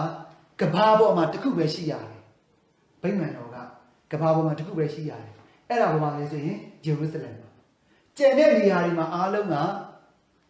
တရားစရက်လို့ပဲခေါ်တယ်နော်ကျန်တဲ့နေရာတွေအားလုံးကတရားစရက်လို့ပဲခေါ်တယ်ဘာကြောင့်လဲဆိုရင်ဂျူးလူမျိုးတွေရဲ့ဘာသာရေးယုံကြည်ချက်ကနော်တနေရာတည်းပဲသူအဲ့လိုရှိတယ်အဲ့ဒီဂျေရုဆလင်မှာပဲဖျားကျင်းနေဂျေရုဆလင်မှာပဲဖျားကစံပယ်တယ်ဂျေရုဆလင်မှာပဲဖျားကနော်စောက်ရှောက်တယ်ဒါကြောင့်မလို့ဒီနေရာကိုသူတို့ကဘာလုပ်တာလဲဆိုရင်တစ်နှစ်ကိုအနည်းဆုံး3ချိန်အနည်းဆုံးတော့3ချိန်အဲ့3ချိန်ကမပြန်လာလို့ရဘူး3ချိန်သူတို့ကပြန်လာတယ်ဒါပေမဲ့အခု Father ဒီမှာနိုင်ငံမှာရှိတယ်တချို့ဂျူးဘာသာဝင်တွေကတော့ဘယ်လိုလုပ်ကြလဲတော့မသိဘူးနော်ခုနောက်ပိုင်းကတော့ဖြင့်အလောက်ကြီးသူတို့အတိအကျလုပ်တယ်လားမလုပ်လားတော့မသိဘူးနော် Father လည်းမပြောတတ်ဘူးအဲ့ဒါတွေကတော့မကြောက်ဘူးသေးတော့ပေါ့နော်ဒါပေမဲ့တကယ်အဲ့ဒီမိုးဆက်ရဲ့တရားဥပဒေကျမ်းစာထဲမှာဆိုရင်သူကအနည်းဆုံးတစ်နှစ်ကို3ချိန်နော်အနည်းဆုံးတစ်နှစ်ကို3ချိန်ပါစကာချိန်ပြီးတော့မှနော်တဲတော်ပွဲချိန်ပြီးတော့မှတီဦးတီဖျား နော်အဲ့ဒီအတီးဒီစိုက်ပျိုးစားစိုက်ပျိုးလို့တီးလာတယ်အဲ့ဒီတီးဦးတီးပြားတွေပူဇော်တဲ့ချိန်အဲ့ဒီ၃ချိန်ကတော့ဖြင့်ဘာဖြစ်တာလဲမပြန်လို့မရဘူးနော်မပြန်လို့မရဘူးဆိုတော့ဘက်သလဟမ်နဲ့ဂျေရုဆလမ်က9ကီလိုမီတာပဲ9ကီလိုပဲဝေးတယ်ပြီးတော့မှဒီဘက်သလဟမ်ကိုလည်းပဲ Father တို့နောက်နာမည်တစ်ခုအနေနဲ့ Father တို့ခေါ်မယ်ဆိုရင်ဘက်သလဟမ်ကိုဒါဝိဒ်ရဲ့မြို့တော်လို့လည်း Father တို့ခေါ်တယ်နော်ဘက်သလဟမ်ကိုဒါဝိဒ်ရဲ့မြို့တော်လို့လည်းပဲ Father တို့ခေါ်တယ်နော်ဒီဒါဝိဒ်ဘက်သလဟမ်ကိုဒါဝိဒ်ရဲ့မြို့တော် Father တို့ Christmas တခြင်းတွေပါဆိုတဲ့ခါကျရင်ဆိုကြတယ်လေနော်ယနေဒါဝိဒ်ဤမြို့နာကဲတင်ရှေရှင်ဆိုပြီးတော့ Father တို့ဆိုလို့ရှိတယ်ဒါဝိဒ်ရဲ့မြို့တော်ဆိုတာဘက်သလဟမ်ကိုခေါ်တာနော်ဘက်သလဟမ်ကိုခေါ်တာဒါလေးလည်းပဲမှတ်ထားမယ်ဒီမှာ Jesse ရဲ့မြို့တော်လို့ Father တို့မခေါ်ဘူးဒါဝိဒ်ရဲ့မြို့တော်လို့ခေါ်ကြတယ်ဘာကြောင့်လဲဒါဝိဒ်ကအထင်ကြီးရရှိတယ်နောက်ပိုင်းဒီနန်းတော်ရောက်သွားပြီးတော့မှနန်းတော်ရောက်သွားပြီးဒါပေမဲ့နန်းတော်ရောက်သွားပြီးအထင်ကြီးရရှိတာမဟုတ်ဘူးတကယ်တော့ဖျားသခင်ကသူ့ကိုတန်ရှင်းသောစီတော့နော်တွန်းလောင်းပြီးတော့မှရွေးချယ်ထားလို့သူ့ကအထင်ကြီးရပုတ်ကိုဖြစ်လာတာတဖြည်းဖြည်းနဲ့နော်ဟိုးစီတော့လူမှတ်ထားတဲ့အဲ့ဒီအချိန်လေးကလူမသိပေမဲ့တဖြည်းဖြည်းနဲ့နော်ဘုရားသခင်ရဲ့လက်ရာတော်သူ့နဲ့တူရှိတယ်ဘုရားသခင်ရဲ့ကျေးဇူးတော်သူ့နဲ့တူရှိတော့သူ့ရဲ့လက်ရက်တွေတစ်ခုပြီးတစ်ခုအောင်မြင်လာတယ်ဖြစ်ထွန်းလာတယ်နော်လူတွေအတိမပြုတ်လာတယ်အဲ့လိုပြုတ်လာရာကနေပြီးတော့မှနောက်ဆုံးသူကဘယင်ဖြစ်လာတယ်ဘယင်ဖြစ်လာတော့သူကအဲ့ဘက်သလဟမ်ကိုဒါဝိဒ်ရဲ့မြို့တော်လို့ Father တို့တင်စားတယ်နော်ဒါဝိဒ်ရဲ့မြို့တော်လို့ Father တို့တင်စားတယ်နော်ပြီးတော့သူ့ရဲ့အခုခဏလေးဟာဒီစောလူဘယင်နဲ့ဒေးဗစ်ကဘယ်လိုကြောက်မှုလဲလို့လုပ်ပြီးတော့မှသူဘယင်ဖြတ်သွားရတာလေလို့ Father ပြန်ကြည့်မယ်စောလူကဒေးဗစ်ကိုနော်ခုနပြောတဲ့သူ့ကိုဖျော်ဖြေနေတဲ့အချိန်မှာလည်းပဲတတ်ဖို့ကြံစီတယ်နော်သူ့ဖျော်ဖြေနေတဲ့အချိန်မှာတတ်ဖို့ကြံစီတယ်ပြီးတော့ဒီအဲ့ဒါမဟုတ်3-5ခေါက်လောက်ရှိတယ်ဒါပေမဲ့တစ်ခေါက်မှမအောင်မြင်ဘူးမအောင်မြင်မဲနဲ့နောက်ကြလာတဲ့ခါကျတော့စောလူကနော်ကြောင်ကရန်ဖြစ်လာပြီးတော့မှနော်ကြောင်ကရန်ဖြစ်လာပြီးတော့မှဘာတွေဖြစ်လာတယ်လဲဆိုရင်ဒေးဗစ်ကိုသူဆွဆွဲလာတယ်ဒေးဗစ်ကသူ့ကိုစောလူကိုပေါ့နော်စောလူကိုပြန်ပြီးတော့မှတိုက်ခိုက်ဖို့အာနာသိမ့်ဖို့ပေါ့လေပြောမယ်ဆိုရင်အာနာသိမ့်ဖို့လူစုနေတယ်တဲ့ဆိုပြီးတော့မှအဲ့ဒီလိုမျိုးစောလူဘယင်ကိုတွားပြီးတော့မှအတို့ထောင်လုပ်တဲ့သူတွေရှိတယ်နော်အတို့ထောင်လုပ်တဲ့သူတွေရှိတယ်ဘာကြောင့်လို့အတို့ထောင်လုပ်တယ်လဲဆိုရင်ဒေးဗစ်ကလက်ယုံကြီးကအရန်ကောင်းတယ်ဒေးဗစ်ကနှလုံးကြီးရောလက်ယုံကြီးရောအရန်ကောင်းတဲ့ခါကျတော့နော်အဲ့ဒီမှာဘယင်ဖြစ်ချင်တဲ့စောလူမရှိတော့တဲ့နောက်ပိုင်းမှာဘယင်ဖြစ်ချင်တဲ့စောလူရဲ့နော်မယားအများကြီးတွေကတချို့သားတွေကနော်ထိနှံလူချင်တဲ့သူတွေရှိနေတာဟုတ်ထိနှံလူချင်တဲ့သူတွေရှိတယ်ဒါကြောင့်မို့နော်ဒေးဗစ်ရှိနေလို့ရှင်တော့သူတို့အတွက်ကအလားအလာသိမ့်မကောင်းဘူးနော်အလားအလာသိမ့်မကောင်းဘူးပြီးတော့မှဘယင်ဖြစ်ချင်တဲ့အထဲမှာစောလူဘယင်ကလက်သက်မွေးထားတဲ့သူ့ရဲ့တပိလီထဲကမူကြီးမဲ့ယာတွေထဲကလည်းပဲပါကောင်းပါမယ်ဒါကြောင့်မို့ဒေးဗစ်ကိုရှင်းထုတ်မှာပဲဒါသူတို့တယောက်မဟုတ်တယောက်တော့ရမယ်နော်ဒေးဗစ်နဲ့ကြောက်ဘလို့မှမပြိုင်နိုင်ဘူးနော်မရှင်းနိုင်လို့သူတို့ကဒေးဗစ်ကိုလည်းရှင်းထုတ်ချင်တယ်ဒါကြောင့်မို့စောလူဘယင်ကိုတွားပြီးတော့တို့ထောင်လုပ်တယ်ဒေးဗစ်ကဟိုမှာလူစုနေပြီကိုတော့ပြန်ပြီးတော့တော်လန်တော့မယ်ပုံငန်တော့မယ်လို့အဲ့လိုပြောလိုက်တယ်အဲ့ဒါနဲ့စောလူကတခါတည်းဘာမှမစမ်းသားတော့ဘူးငကိုတဲကနော်ဒေးဗစ်နဲ့ပတ်သက်လာလို့ရှိရင်သူ့မှာလည်းခံစားချက်ကရှိရဆိုတော့ဒါဆိုရင်ဒီကောက်ကိုနော်တွားပြီးတော့မှတိုက်ဆိုတော့တိုက်ခိုင်းလိုက်တာအဲ့ဒါနဲ့ဒေးဗစ်ကဒီတစ်ခေါက်တော့ဟိုအရင်တော့ကလို့ဟိုနားပုံလိုက်ဒီနားရှောင်လိုက်နဲ့အဲ့လိုပဲပုံရှောင်နေလို့မရတော့ဘူးဒီတစ်ခေါက်ကတော့တကယ့်ကိုဟလာနော်ဒီဘာလို့ရမှာလဲတောခုရတော့မယ်အနေထားမျိုးဖြစ်သွားတယ်အဲ့ဒါနဲ့ဟလာနော်သူ့ကိုတကယ်နော်ဒီစစ်ကြောင်းတွေပါနဲ့အဲ့လိုလိုက်တဲ့ခါကျတော့ဒေးဗစ်ကလည်းပဲနော်သူလည်းပဲသူ့ကိုထောက်ခံတဲ့သူတွေရှိတာဟုတ်ဟလာနော်ဒေးဗစ်ကလောက်ရက်ကိုကြိုက်တယ်မှန်တယ်ဆိုတာသိနေလို့သူ့ကိုထောက်ခံတဲ့သူတွေရှိတယ်အဲ့ဒါနဲ့ဒေးဗစ်လည်းပဲတောခုရောအဲ့လူအုပ်ကြီးကလည်းသူ့နောက်လိုက်သွားလိုက်တယ်အဲ့ဒီကမှနှစ်အုပ်စုဖြစ်လာတယ်နော်နှစ်အုပ်စုဖြစ်လာတယ်ဟိုဘက်ကကြတော့ဒါအမှန်တရားကိုနော်လက်ခံတယ်အမှန်တရားကိုနော်ကြိုက်တယ်ပြည်သူ့ဘက်တော်သား PDF တွေနော်စောလူကကြတော့ဒါကနော်မတရားညစ်ပတ်ကောက်ချစ်ဆန်းနေပြီးတော့မှနော်ယွန်စရာကောင်းတဲ့အကျင့်တွေနဲ့ဒါသူများပြောသမျှယုံတယ်သူများခိုင်းသမျှလိုက်လုပ်နေတယ်နော်ပြီးတော့ကိုလူတကယ်ကိုလူယုံတော့ကြတော့ကိုအတွက်အင်အားဖြစ်မဲ့သူတွေကြတော့သူဟာအသေးသက်ဖို့လိုက်ပြီးတော့မှရှာကြတယ်နော်အသေးသက်ဖို့တော့လိုက်ရှာအဲ့ဒီခါမှာဘာလုပ်တာလဲဆိုရင်နော်စောလူနဲ့ဒေးဗစ်တို့ကလည်းပဲတခါဒေးဗစ်ဘက်ကတော့ဘယ်တော့မှ နော်မတိုက်ဘူးသွားပြီးတော့မှတတ်တတ်မဲ့ရန်ရှာပြီးတော့မှရန်မစဘူးဒေးဗစ်တို့ဘက်ကနော်သူကရှောင်နေတာနော်ရှောင်နေတာဒါပေမဲ့စောလူရဲ့လူတွေကဘာလုပ်တာလဲဆိုရင်ဒီကောက်ကိုအသိချမှရမယ်ဆိုတဲ့အဲ့အသိတာရှိနေတဲ့ခါကျတော့သူတို့ကစောလူဒေးဗစ်တို့ကိုလိုက်ပြီးတော့မှတိုက်တာနော်ဒေးဗစ်ကိုလိုက်တော့တိုက်တာနောက်ဆုံးတိုက်တာဘယ်လောက်ထိဒေးဗစ်တို့မှာဘယ်လောက်ထိအသက်အန္တရာယ်ရှိလာတယ်လဲမနစ်ကတနေ့က father တို့ဖတ်လိုက်တဲ့နော်ဒီရှေ့တော်တင်မဟုတ်ဘူးတော့မှတွားခိုးစားတဲ့အနေအထားမျိုးရောက်သွားတယ်အခုလိုမျိုးနော်ပြည်ပကပဲဖြစ်ပြည်တွင်းကပဲဖြစ်နော် father တို့ဒီ PDF တွေကိုကူညီတဲ့အထောက်ပံ့မျိုးမရှိတဲ့အခါကျတော့သူတို့ကဘာလုပ်တာလဲနော်ဟိုရတဲ့ဖြစ်တဲ့အချိန်မျိုးနဲ့ဘာဖြစ်အောင်ဆိုပြီးတော့မှသူတို့အဲ့ဂျေရုဆလင်ဗိမာန်တော်ထဲဝင်ပြီးတော့မှယဟန်တော်တွေပဲစားခွင့်ရှိတယ်အဲ့ဒီရှေ့တော်တင်မဟုတ်တွေကိုဒေးဗစ်နဲ့သူ့ရဲ့နောက်ပါတွေကစားပလိုက်ရအကုန်လုံးနော်အကုန်လုံးစားပလိုက်တယ်နော်ဒါတိတ်တော့မအနေထားမျိုးဖြစ်နေတော့သူကလည်းရန်ကိုဗိုက်စာနေတော့နော်ထွက်ပြေးနေရတော့နော်အဲ့ဒါနဲ့သူတို့ကစားပလိုက်တယ်အဲ့လိုတွေပေါ့နော်ဒီလိုတွေကြုံခဲ့ရတယ်ကြုံပြီးတော့မှနောက်ဆုံးဒီဟောပေါ့ဒေးဗစ်ကတောခိုတယ်လက်နဲ့ပြည့်စုံမရှိဘူးသူ့မှာလည်းလူအင်အားကလည်းပဲနော်အကုန်လုံးကမလိုက်လာနိုင်ဘူးလိုက်လာရင်တော့မှလက်နက်ကမပြည့်စုံဘူးဒါကြောင့်မို့သူကပြေးရုံပဲပြေးနေရတာရှောင်ပြေးနေရတာပဲနော်အဲ့လိုနော်ထိတွေ့မှုမဖြစ်အောင်ဒါပေမဲ့စောလူဘက်ကကြတော့သူကတိတ်ရုပ်ပဲနော်ဒီအောင်သူအာနာကိုသူကယူထားတာပဲဆိုတော့သူကနော်အင်အားရောနော်လူအင်အားရောလက်နက်အင်အားရောအကုန်လုံးအပြည့်စုံရှိတော့ပို့ပြီးတော့ဖိနိုင်တာပေါ့အဲ့ဒါနဲ့နောက်ဆုံးဒေးဗစ်ကဘာလုပ်တာလဲဆိုရင်သူဆုံးဖြတ်လိုက်တယ်ငါဒီလိုပဲဆက်ပြီးတော့ပြေးနေလို့မဖြစ်တော့ဘူးငါလူတွေလည်းပဲတဖြည်းဖြည်းနဲ့စိတ်တက်ရေးရလဲကြာလာတော့မယ်နော်စိတ်တက်ရေးရလဲကြာလာတော့မယ်ပင်မန်းတာကိုခက်ခဲတာကိုငတ်ပြတ်လာပြီလေအဲ့ဒါနော်တရက်မဟုတ်တစ်ပတ်မဟုတ်တစ်လမဟုတ်ဆိုတော့အဲ့ဒါနဲ့နောက်ဆုံးကျတော့ဒေးဗစ်ကဘာလုပ်လိုက်တာလဲဆိုရင်သူကနော်ချက်ချင်းပဲညံနော်သူဆုံးဖြတ်လိုက်တယ်ပြက်သားသူဆုံးဖြတ်လိုက်တယ်ဘသူသွားပေါင်းတာလဲဆိုရင်တစ်ချိန်တော့ကသူအသိတက်ခဲ့တယ်နော်အသိတက်ခဲ့တယ်သူ့ရဲကောင်းလူမျိုးဖြစ်တဲ့နော်အဲ့လူတန်ကြီးတဲ့လူမျိုးဖြစ်တဲ့ဖိလစ်စတင်းနဲ့သွားပေါင်းလိုက်တယ်ဖိလစ်စတင်းရဲ့ဩဇာသူသွားခံလိုက်တယ်သူတို့စီသွားပြီးတော့မှခိုးလုံလိုက်တယ်နော်ခိုးလုံလိုက်တယ်ဆိုတော့ဒေးဗစ်လိုအဲ့လိုမျိုးနော်လက်ရုံကြီးနှလုံးကြီးတွေကောင်းတဲ့သူကိုယ့်ဘက်ကိုပါလာတယ်ဆိုတော့မပျော်ပဲပဲနေပါမလဲဖိလစ်စတင်းကဒီလူတွေကနော်ပြောတာပေါ့နော်နောက်ဒေးဗစ်လည်းပဲအဲ့ပေါင်းလိုက်တော့တခါတည်းအကုန်လုံးတော့ပေါင်းတာတော့မဟုတ်ဘူးနော်ဘာဖြစ်တော့ဒီဖိလစ်စတင်းကရန်သူတွေနော်ပြီးတော့မှဒေးဗစ်ကဒါလောလောဆယ်ခိုးလုံဖို့လောက်ပဲသူကတောင်းတာဒါကြောင့်မလို့ဟိုဘက်ကဖိလစ်စတင်းတွေကလည်းပဲနော်သူကခိုးလုံခွင့်ပေးလိုက်တယ်ပေးပြီးတော့မှဒေးဗစ်ကအဲ့ဒီမှာ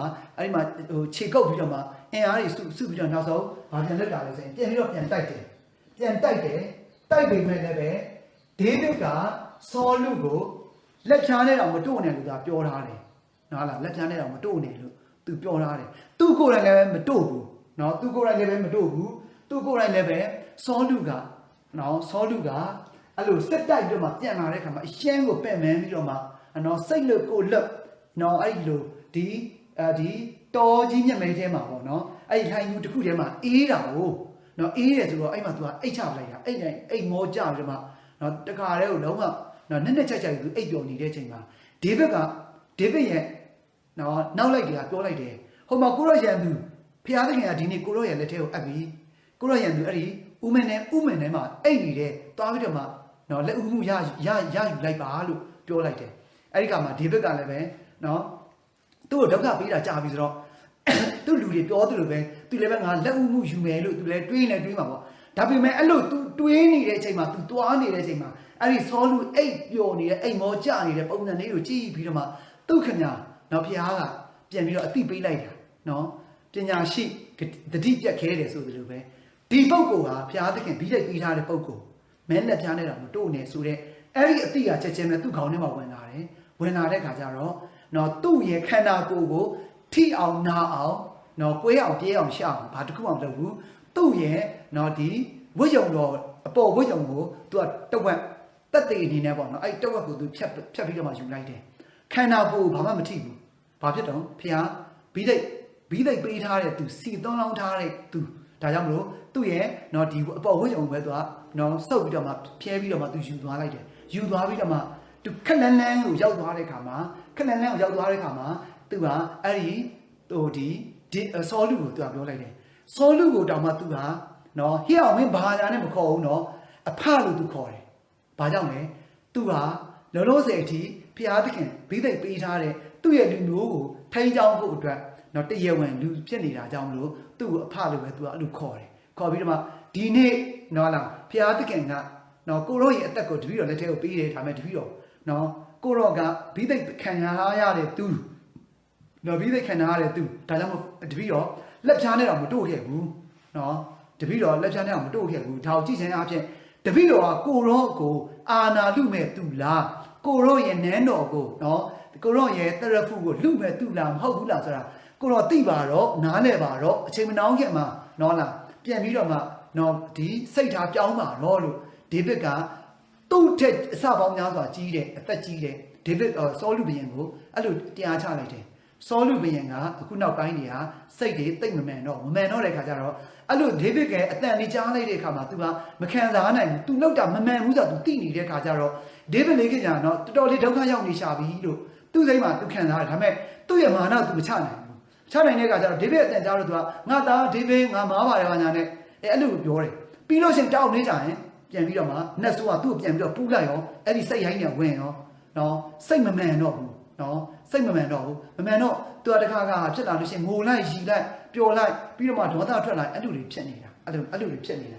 အဲ့လိုဖြစ်နေတာဟာဒီပြီးတော့နောက်ဆုံးကြတော့ဖြစ်တာလေဆိုရင်နော်ဆောလူကအသက်ခံရရတယ်နော်ဆောလူကအသက်ခံရရတယ်အဲ့လိုအသက်ခံရပြီးတဲ့နောက်ပိုင်းမှာနော်အသက်ခံရပြီးတဲ့နောက်ပိုင်းမှာနော်ဒေးဗစ်ကိုလူတွေကချက်ချင်းဒေးဗစ်ကငါဘယင်ဖြစ်ပြီလို့သူတက်ထိုင်တာမဟုတ်ဘူးနော်ငါဘယင်ဖြစ်ပြီလို့ဒီပလန်ကိုသူမတက်ထိုင်ဘူးဘာလို့တာလဲလူတွေအားလုံးတက်ကြီးပဲဟိုတွေညာရှိတယ်အဲ့ဒီသူတွေရဲ့အားလုံးသဘောတူညီချက်နဲ့ဒေးဗစ်ကိုဘယင်မြောက်မယ်ဆိုပြီးတော့မှအဲ့လိုမြောက်လိုက်ပြီးတော့မှဒေးဗစ်ကဘယင်ဖြစ်သွားတာဟုတ်လားနော်သူကအာနာလူတဲ့ထဲမှာလည်းမပါဘူးနော်သူများတွေအားလုံးသဘောတူပြီးတော့မှပဲနော်လားနော်ဒီတက်ကြီးရွယ်ဦးတွေအကုန်လုံးသဘောတူပြီးတော့မှပဲသူ့ကိုဘယင်အနေနဲ့ခန့်မယ်လို့နော်ရွေးတက်လိုက်မယ်လို့အဲ့လိုရွေးတက်လိုက်ကမှပဲဒေးဗစ်ကဖြစ်လာတယ်လို့ဆိုရင်ဘယင်ဖြစ်လာတာဟုတ်လားနော်ဒေးဗစ်ကဘယင်ဖြစ်လာတာကဲဆိုတော့ father တို့ဒီနေ့အတွက်ကတော့အဲ့လောက်နေပဲပါဖြစ်မယ်နောက်တစ်ပတ်မှာဆက်ပြီးတော့မှသွားမယ်ပါဖြစ်တော့ဒေးဗစ်ဘယင်ကတော့ဖြင့် father တို့အားလုံးလည်းပဲသိတဲ့နဲ့နော်ပုံကိုဖြစ်တယ်နော် father တို့သိတဲ့နဲ့ပုံကိုလည်းဖြစ်တယ်ပြီးတော့သူ့ကြောင့်ညာလည်းပဲနည်းနည်းလေးတော့နော်အများကြီးမဟုတ်ပြီမဲ့လည်းပဲနော်နည်းနည်းလေးတော့ father တို့ချဲ့ပြီးတော့မှထပ်ပြီးတော့မှကြည့်ရအောင်ဘာကြောင့်လဲဆိုရင်သူ့ရဲ့နော်ဒီစိတ်နဲ့စိတ်ထားလည်းပဲလေးစားဖို့ကောင်းတယ်နော်သူ့ရဲ့နောင်နာယူတတ်တဲ့စိတ်လည်းပဲအရန်ကိုလေးစားဖို့ကောင်းတယ်နော်သူကိုယ်တိုင်လည်းပဲကျမ်းစာတွေပါလည်းပဲသူရေးခဲ့တယ်အဲ့ဒီရေးခဲ့တဲ့ကျမ်းစာကစာလံကျမ်းကနော်တကယ်ပဲ father တို့ဖတ်ကြည့်တာအဲ့စာလံကျမ်းကလူဆန်တယ်တခါလေကျမ်းအရန်တရားသဘောဆန်တယ်ပြီးတော့မှနော်သူ့ရဲ့နော်ဒီအပြစ်အတွက်ကို तू ကနော်ဝန်ချတောင်းပန်ထားတာလေးတွေဟာအရန်ကိုနော်စိတ်ထိခိုက်စရာကောင်းတယ်နောင်နာယူစရာကောင်းတယ်တခါလေကျလို့ရှိရင်လည်းပဲနော်သူ့လူပဲ father တို့လည်းလူခံစားရတဲ့ခါမှာသူ့ရဲ့ဆူတောင်းမြတ်တာလေးကိုယူပြီးတော့မှကိုယ့်ရဲ့ရန်သူကိုအသေးချံဖို့နော်အသေးလုပ်ဖို့နော်ခုတ်တက်ဖို့ဘာဖြစ်ဖို့ညာဖြစ်ဖို့ father တို့လည်းပဲနော်သူ့ရဲ့အဲ့ဒီဆူတောင်းမြတ်တာနဲ့ဆူတောင်းရတဲ့ခါမှာနော်ဆူတောင်းရတဲ့ခါမှာစိတ်ကြည်နှံ့မှုလေးတော့ရတယ်။ဘာကြောင့်လဲတစ်ချိန်လုံးပဲအဲ့ဒါနော်နားလဲပြီးပြောင်းလဲပြီးပါဘာညာအဲ့လိုပဲနော်တိမ်ငွေ့တဲ့စကားတွေပဲအဲ့လိုဆူတောင်းရတဲ့ခါကျတိတ်ပြီးတော့မှဟိုဘာလဲဒီ father အရသာမတွေ့တယ်လို့ပဲခံစားရတယ်။ဆိုတော့အဲ့ဒီစာလံကျမ်းကိုနော်တချို့စာလံကျမ်းတွေကဟလာနော်တကယ်ပဲကိုယ့်ရန်သူတခါလေအမုံကျိတ်ဖို့ဘာဖို့ဒီအဲ့လောက်ဒီဆူတောင်းတာရှိတယ်တခါလေကြတော့လည်းပဲအော်တပည့်တော်ဆူတောင်းနေတာပါသွားပါတယ်ဆိုပြီးတော့မှတောင်းပန်တာတွေလည်းရှိတယ်ဒါကြောင့်မို့စာနံကျမ်းနဲ့ father တို့ဆူတောင်းတာဟာနော်လူလဲဆန်တယ်တရားသဘောလည်းပဲနှွေတယ်ဟလာနော်ဒါကြောင့်မို့ဆူတောင်းရတာလည်းပဲပျော်တယ်ဟလာနော်ဒီစာနံကျမ်းအဲ့ဒီစာနံကျမ်းတော်တော်များများကဒေးဗစ်ဘုရင်နော်ရေးသားခဲ့တယ်သူ့ရဲ့အပြစ်အတွက်သူနောင်နာရတာရဲ့သူ့ရဲ့အမားအတွက်သူဝန်ခံတာရဲ့ပြီးတော့သူ့ရန်သူကိုနော်ဒီဘုရားသခင်ကနော်ဒဏ်ခတ်ဖို့ရင်အတွက်စသဖြင့်ဆူတောင်းခဲ့တာအများကြီးရှိတယ်ဟုတ်လားနော်ဆိုတော့နော်ဒီနေ့အတွက်ကတော့ဖြင့်ဒီဒေးဗစ်ဘုရင်နဲ့မပြီးသေးဘူးနော်မပြီးသေးဘူးဟိုပြီးဖို့အရေးမကြီးဘူးနော် father တို့နော်အခုပြီးတဲ့နောက်ကို father တို့သိထားဖို့ပဲအရေးကြီးတယ်သူ့ရဲ့စိတ်နေစိတ်ထားလေးလို့ father တို့လည်းပဲစူးစမ်းပြီးတော့မှဟလာနော်သင်ယူကြရအောင်ကဲခမီးတော်သားတော်တန်ရှင်းတော်ဝိညာဉ်တော်ဤနာမတော်မြတ်၌အာမင်ဆုတောင်းကြစို့အိုဖျားသခင်ဤကနေ့ကိုရောရှင်ဤဘယင်မင်းမြတ်ဖြစ်တော်ကိုရောရှင်ဤသဘောနှင့်တိုက်ဆိုင်တော်ကိုရောရှင်အလွန်ချက်တော်ကိုရောရှင်ပေါ်၌လည်းအလွန်သက်သာရှိခဲ့တော်အလွန်နှိမ့်ချတော်အလွန် မိမိအပြစ်အတွက်နောက်ဆုံးနေသောနောင်နာကိုယူတတ်သောဒေးဗစ်ဘုရင်ဤစိတ်နေစိတ်ထားများကဲ့သို့တပည့်တော်တို့သည်အမှန်တရားပေါ်၌အစဉ်အမြဲသစ္စာရှိစွာစောင့်တည်ယူသိနိုင်စေတော်မူပါထို့အတူမတရားမှုကိုလည်းတပည့်တော်တို့ရဲရင်ပြတ်သားစွာဖြင့်ရက်တီထုတ်ဖော်တိုက်ထုတ်ဝင်သောစိတ်တခွန်အားများလည်းပေးသနာတော်မူပါအထူးသဖြင့်ဘိသိက်ပေးထားသောသူများအားထိခိုက်ချမ်းသာတော်၎င်းသို့သောဘိသိက်ပေးထားသောသူများသည်လည်းမိမိတို့၏ဘိသိက်ပေးခြင်းခံထားရသည့်ဂုဏ်သိက္ခာနှင့်အညီကြင်ကြံရှံတန်စိတ်ထားမှန်စီစိတ်ထားမှန်မှန်ဖြင့်ရှံတန်နိုင်သောခွန်အားကျေးဇူးတော်များကိုပေးသနာတော်မူခြင်းအပြင်သူတို့ကိုခြားသူများလေးစားတဲ့ကဲ့သို့သူတို့ကိုယ်တိုင်ဒီလည်းလေးစားထိုက်သောလေးစားအပ်သောသူများဖြစ်စေတော်မူပါ။အိုဘုရားသခင်ဤတပတ်တာတပည့်တော်တို့ရှင်းသန်သွားသည့်ခါ၌ဒေးဗစ်ကဲ့သို့သောစိတ်ဓာတ်မျိုးဖြင့်အစဉ်အမြဲကိုတော်ရှင်ပေါ်မှာချက်နိုင်ရန်ချီးမွမ်းနိုင်ရန်နှိမ့်ချတက်စေရန်ယေရှုတော်သွန်လောင်းပေးတော်မူပါ။ယေရှုယေရှုများကိုကိုတော်ရှင်နာမတော်၌တောင်းလျှောက်ကြပါသည်။အာမင်။ဘုရားသခင်သည်တန်တို့နှင့်ရှိပါစေ။ကိုရောဤဝိညာဉ်နဲ့လည်းရှိပါစေအလုံးစုံကိုတတ်နိုင်တော်မူသောခမည်းတော်သားတော်တန်ရှင်းတော်ဝိညာဉ်တော်ဖျားသည်သင်တို့ကောင်းခြင်းမင်္ဂလာပြီးတော်မူပါစေသောအာမင်အားလုံးကျေးဇူးတင်ပါတယ်ဖျားသခင်ကောင်းကြီး